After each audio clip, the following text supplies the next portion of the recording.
Look at that. Oh, see the checks as they fall down the back there. This is the easiest kimono coat you'll ever make. The pattern's in the description below. Come along and let's have a look how you can make your own kimono coat in under 30 minutes. This is a viscose cotton blend. So a man-made fiber, which means it's got a little bit of stretch to it.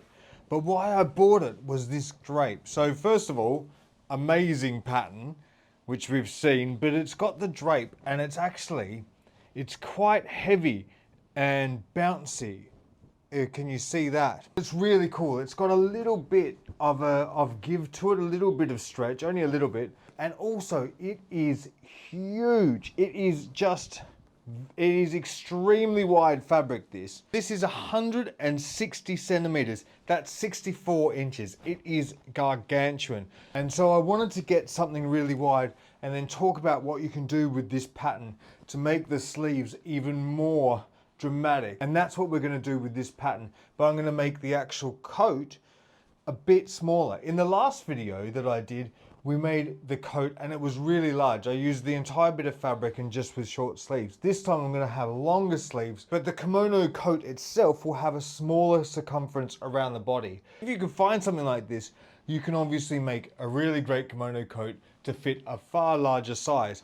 But what I'm going to do is make this to fit a regular size. So it's still going to be a nice big billowy and drapey sort of affair.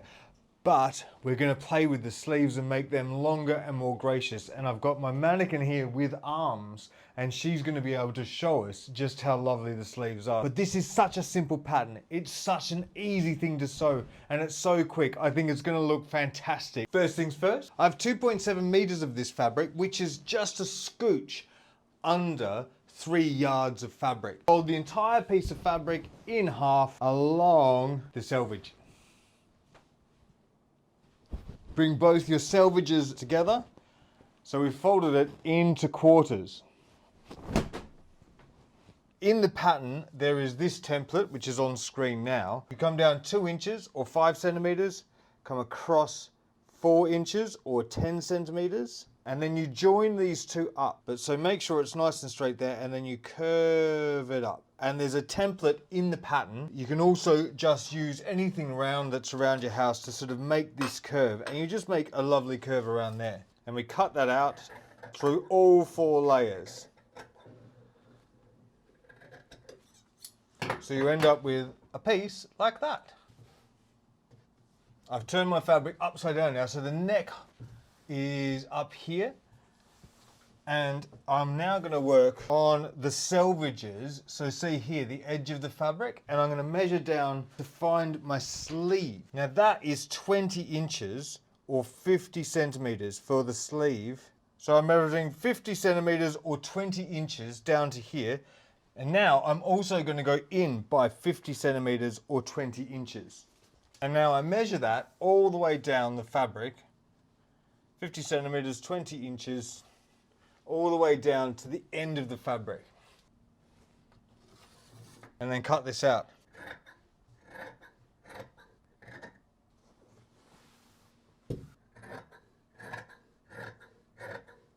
So I've cut the initial T, and there you can see it there. To do this, I use the size chart that's in the pattern, and I'll put some of it up here. What I did is, because I knew I had such wide fabric and I wanted to make the large size, I had a look at the pattern here that shows you what to do with narrow fabric, which tells you how wide your body has to be. So how wide this part has to be. Because when you cut with narrow fabric, we cut the sleeves separate so we can fit them onto the garment. So it's a slightly longer process because you have to put your sleeves on, but you can still do it all with the narrow fabric. But the quickest way is with the wide fabric. I used that measurement to find the large body size, which is here, and I placed that in the middle of the fabric and then worked out how long the arms would be. And they turned out to be about 50 centimeters or 20 inches in where they meet the body. My suggestion when you're looking at the size chart is always go up. Make it far bigger, go up by a size, maybe even 2.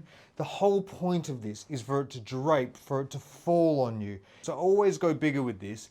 And if you can, go bigger with the sleeves, because the longer the sleeves, the better. They're going to look so much better the longer you get them. We've now got the T shape, and now I'm going to cut the center front. Here we have the kimono coat laid out like that.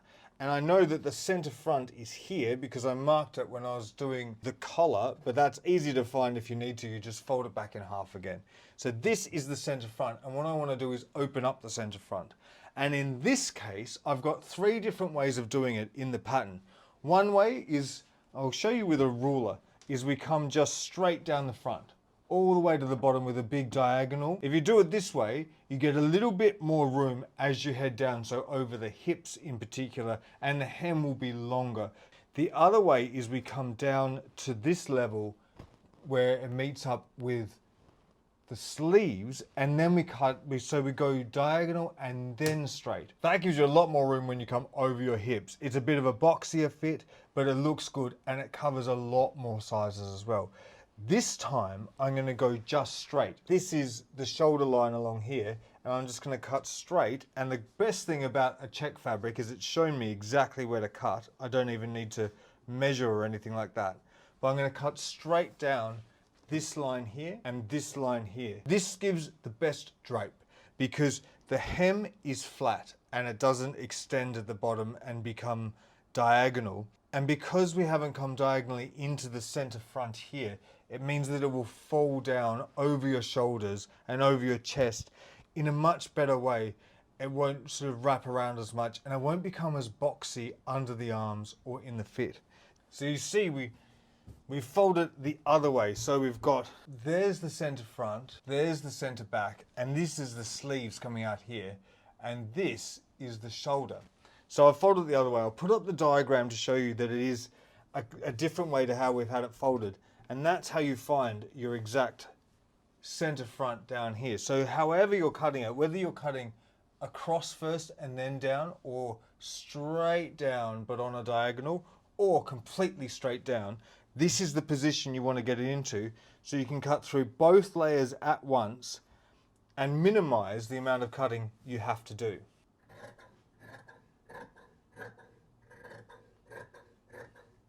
So you can see, if I hold it up this way, it looks really cool because you've got your center front there running into your collar like that. Pretty cool, isn't it? Now I'm going to head to the sewing machine and sew this up. This is where we come back into the corner because we're going to clip into this part here. So I'm just going to stabilize this corner by doing 1/2 inch or a centimeter, a bit over a centimeter, a bit over 1/2 inch, stitching just along this part here. So you come right up to your stitches and drop the needle. And we do a back stitch as well because this is all about stabilizing this little area.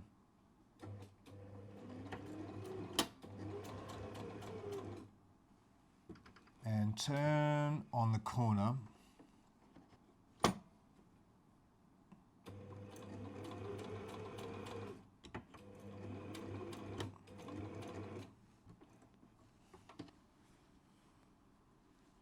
So that's the extra stitches just along there. So I've clipped off the tails there, and now I'm going to clip into this area here and just up to there, to this very corner. So you see like this, I'm using my snips. You can use your scissors if you want. Don't want to actually clip the stitching, but what this is to do is to open this seam up like that.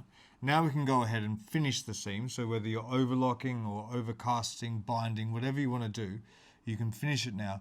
But this is about just letting this have a bit of ease because we've got a right angle, and it will release bulk from this part of the kimono coat and won't let it knot up into your neck like that. So that's why we do that. Finish that seam, and now it's time to press it out. And you can see here, do you see how that's going all the way along nice and flat like that? That's because we cut that little bit into there.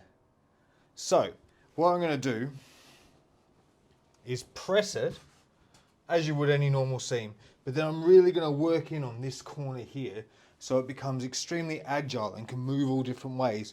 And when I get to that, I'm just making sure that I'm pressing it from each different direction just training that in. And this is where I'm really talking about. So this is the junction, I suppose you'd call it. You want to really just get in there, and you want to be making this. So this is the side seam, and then this is where it right angles off to become the sleeve. So you just want to be in there and making sure that this can articulate whichever way it wants. And that means that you won't have much bulk coming out the bottom. But how beautiful is that? Look at these lines going into each other. Wonderful. My side seams are now all finished and looking beautiful. And I've pressed in those corners so they're sitting beautifully but can move as well. Really important, that. And now I'm going to move on to the neckline. So we've got a curved neckline and we've got straights because we've cut it straight down. And all we're doing is turning it over like this. I'm showing you on the straight. So I'm just turning it over once and then I sew that down, or you can press it if that's what you're comfortable with, and then turn it again. So you're just doing a double turn. It's a double turned hem or a double turned seam, whatever you'd like to call it. The key is on the curved parts that we're going to really work slowly and not pull and push things through the machine, because the curved parts are on the off grain, which means that they will stretch if they're pulled. And I'm not showing you with an example here because I don't want to stretch it, because it will stretch because it's cut on that off grain. So it's like this, but there's an opening here, so that will just continue to pull. So when we go through the machine, we're just easing that part through, going really nice and slowly and just turning it by about 5 millimeters or 1/4 of an inch. And even if you can only just get a couple of millimeters over on that first go, that's great, because when you come back on your second, you would have trained a curve into that fabric and will come through. Then we go to pressing, and again, you're being gentle with the cross grain area. It's only a little bit, just the neckline that we're just being careful with. We want to treat this part with a lot of patience and respect. Treat it nice and gently and keep its form. This is where it's going to stretch if it does, and if you treat it well and we just let it go through slowly, it's going to keep its beautiful shape there and look absolutely wonderful. That is a kimono coat by any standard. Let's go and finish it. So I'm going to do the same thing on the cuffs and the hems. I'm going to turn it up by 1/2 inch, 1 centimeter, and then I can just turn it again by another centimeter, or I can turn it by a nice big sort of 4 centimeters, 3 centimeters, so 1.25 inches or 1.5 inches, 2 inches. If you make the hems deeper, so if you make wide hems, it will make the sleeves shorter, and if you make them narrower, it will make them longer. And the same with the actual garment. If you make the hems deeper, it will make the garment shorter, and vice versa. If you make them narrow, the garment will be longer. This is where you play around with how you want it to fit you, where you want it to sit, whether it's at the bracelet line, up your arm a bit more, all the way down to the hands, and again, down to your calves or your knees, above them. That's all up to you, and this is the personal part that you can really manipulate, but all you're doing is just changing the depth of your hems and cuffs. That's how simple it is. There's no needing to size here. You're just putting it on like that and going, where do I want this to sit?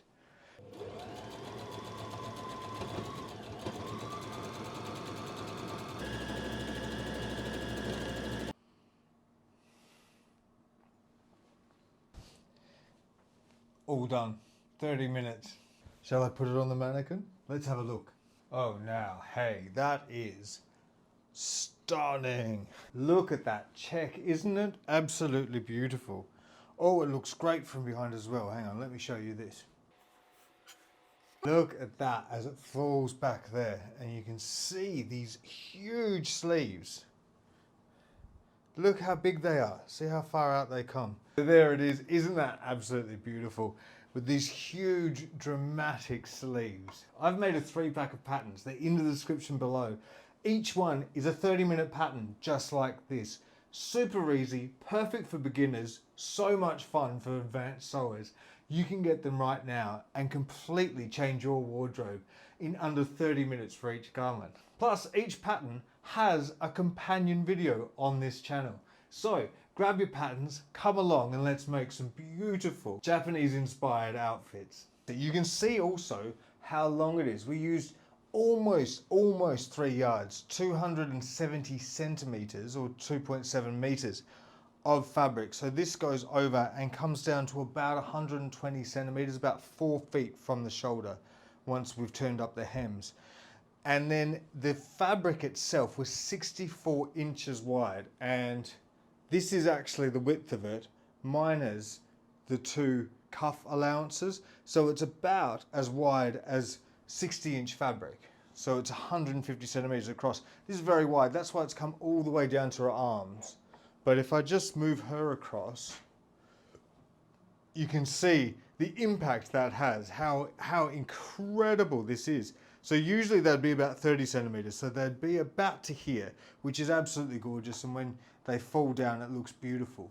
But to have this is just that little bit extra. And it's because I had the extra fabric. So if you have the extra fabric, you can do this. And you can do that if you don't have really wide cloth like I did, by adding cuffs, and then you can play around with contrast. Like imagine this in a black fur, really short pile, or maybe a velvet on the end of this geometric pattern here. You can change it. You can make it as short as you like. You can make it as long as you like. This could trail along the floor if you wanted. That's how easy this pattern is and how fantastic it is to play with. A really great thing to get your teeth into if you're a beginner sewer. A fantastic thing to play around with if you're an advanced sewer. You can really play with your techniques and add different things in. Or you can just make a gorgeous duster, a kimono coat to throw on top of whatever you're wearing this weekend and just elevate your outfit with a bit of glamour. Look at that. Oh, I'm Kimono Alex. This is House of Kimono. Follow me for everything about kimono.